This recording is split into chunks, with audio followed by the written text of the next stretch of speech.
Hi friends, welcome to tech simplify. ఈ వీడియోలో మనం తెలుసుకునేది ఐఐటి కాన్పూర్ వాళ్ళు రీసెర్చ్ చేసి ప్రొవైడ్ చేసిన బీమ్ కాలమ్ జాయింట్ దగ్గర తీసుకోవాల్సిన జాగ్రత్తల గురించి తెలుసుకుందాం. For strong and durable building ఈ టిప్స్ ఫాలో అయితే ఎర్త్క్వేక్స్ని సైతం బిల్డింగ్స్ తట్టుకుంటుంది. ఇప్పుడు కనిపించే ఈ బీమ్ కాలమ్ జాయింట్లో చాలా మిస్టేక్స్ ఉన్నాయి. మీరు ఈ వీడియో ఎండ్ వరకు చూసి మీ అబ్జర్వేషన్స్ని కామెంట్ చేయండి. ఫస్ట్ టిప్ ఏంటంటే, బీమ్స్లో టాప్ ఇంకా బాటమ్ బార్స్కి ఎటువంటి కట్స్ ఉండకూడదు ఈ కాలమ్ బీమ్ జాయింట్ దగ్గర. ఇంకా చాలా ప్లేసెస్లో చూస్తాం బీమ్ బార్స్ని బెండ్ చేస్తారు జాయింట్ దగ్గర, ఈ పిక్చర్లో చూపించే విధంగా. దీనివల్ల ఏమవుద్దంటే జాయింట్ దగ్గర స్ట్రెస్సెస్ క్రియేట్ అయ్యి డ్యామేజ్ జరిగే అవకాశం ఎక్కువ ఉన్నది. అలా ఎప్పుడూ చేయకూడదు. బీమ్ బార్ స్ట్రెయిట్గా ఉండాలి బీమ్ కాలమ్ జాయింట్ దగ్గర, మరియు కాలమ్ బార్స్ లోపలే ఉండాలి. ఈ పిక్చర్లో చూపించే విధంగా మీరు కాలమ్ సైజ్ పెంచుకోవాలి, బీమ్ బార్ స్ట్రెయిట్గా కాలమ్ బార్స్ మధ్యలో వెళ్ళేటట్టు. సెకండ్ పాయింట్ ఏంటంటే, చాలామంది కష్టమైన పని అని బీమ్ కాలమ్ జాయింట్లో టై బార్స్ ప్రొవైడ్ చేయరు.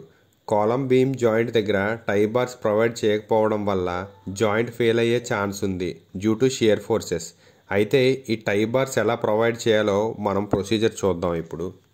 ఫస్ట్ స్టెప్లో టెంపరీ సపోర్ట్ మీద బీమ్ బాటమ్ బార్స్ని ప్లేస్ చేసి టైస్ని కాలమ్ బార్స్లోకి ఇన్సర్ట్ చేయాలి ఈ పిక్చర్లో చూపించిన విధంగా. నెక్స్ట్ బీమ్ స్టెరప్స్ని ఎక్కించి బీమ్ టాప్ బార్స్ని ఇన్సర్ట్ చేసి బీమ్ లోవర్ చేయాలి. ఫైనల్గా కాలమ్ టైస్ని ప్రాపర్ స్పేసింగ్లో పెట్టాలి ఈ పిక్చర్లో చూపించిన విధంగా. ఇంకోటి ఏంటంటే, ఈ క్లోజ్డ్ టైస్ ఏమైతే మనం ఇన్సర్ట్ చేసామో కాలమ్కి, వాటి హుక్స్ అనేవి 135 డిగ్రీస్లో బెండ్ చేసి ఉండాలి ఈ పిక్చర్లో చూపించే విధంగా.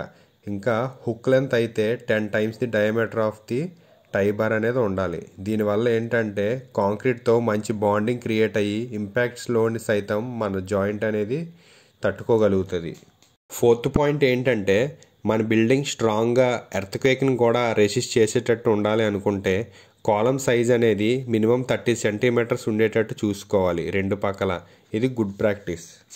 Next point, column beam joint దగ్గర మనం మోర్ స్టిఫ్నెస్ కోసం ఇంటర్మీడియట్ కాలమ్ బార్స్ని కూడా ప్రొవైడ్ చేయాలి ఈ పిక్చర్లో చూపించిన విధంగా. ఇప్పుడు నేను చెప్తున్న పాయింట్స్ అన్నీ చిన్న చిన్నవిగా అనిపించవచ్చు, కానీ ఇవన్నీ పాయింట్స్ ఐఐటి కాన్పూర్ వాళ్ళు రీసెర్చ్ చేసి ఇచ్చిన పాయింట్స్. ఎర్త్క్వేక్ని బిల్డింగ్స్ ఏ విధంగా రెసిస్ట్ చేయగలం అనే దానికోసం.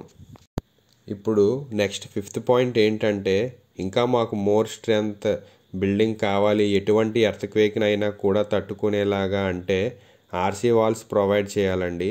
Buildings full length right from foundation to top ఈ పిక్చర్లో చూపించిన విధంగా బోత్ డైరెక్షన్లోని మనం ఈ ఆర్సీ వాల్ ప్రొవైడ్ చేయడం వల్ల బిల్డింగ్ యొక్క సెస్మిక్ పెర్ఫార్మెన్స్ అనేది పెరుగుతుంది. ఎలా అంటే మోర్ స్టిఫ్నెస్ వల్ల బిల్డింగ్ సైడ్కి బెండ్ అవ్వడం అనేది తగ్గుతుంది. నెక్స్ట్, ఈ RC wall stiffness more earthquake ఫోర్సెస్ని అబ్జర్వ్ చేసుకుంటుంది. దీనివల్ల బిల్డింగ్ అనేది డ్యామేజ్ చాలా తక్కువ ఉంటుంది ఎర్త్క్వేక్స్ వచ్చినప్పుడు. మీకు సివిల్ ఇంజనీరింగ్కి సంబంధించి ఎటువంటి డౌట్స్ ఉన్నా డిస్క్రిప్షన్లో టెలిగ్రామ్ ఛానల్ లింక్ ప్రొవైడ్ చేశాను, అక్కడ మెసేజ్ చేయండి, అందరికీ రిప్లై ఇస్తాను. Please like and subscribe this channel friends. ఇదే నాకు encouragement so that more content మీకు ప్రొవైడ్ చేస్తాను. Thank you.